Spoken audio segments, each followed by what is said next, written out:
Takut dihakimi warga, pelaku jambret bersembunyi di rumah salah seorang warga.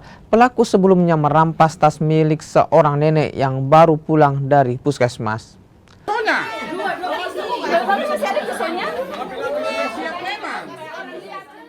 Video amatir memperlihatkan pelaku jambret bersembunyi di rumah warga di lorong perintis Kelurahan Kato Bengke, Kecamatan Betuambari, Kota Bau-Bau. Warga yang geram berusaha untuk menghakimi pelaku. Beruntung anggota Polawan mengamankan pelaku dari amukan warga.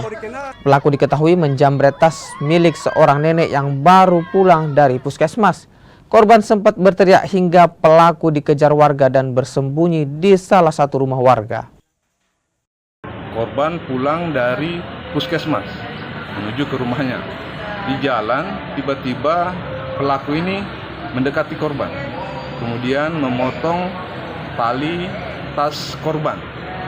Kemudian tas tersebut terjatuh. Kemudian ada pertikaian antara korban dengan pelaku.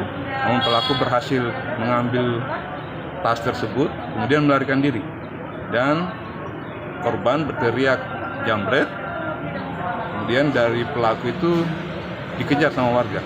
Terus diamankan di rumahnya warga, salah satu warga.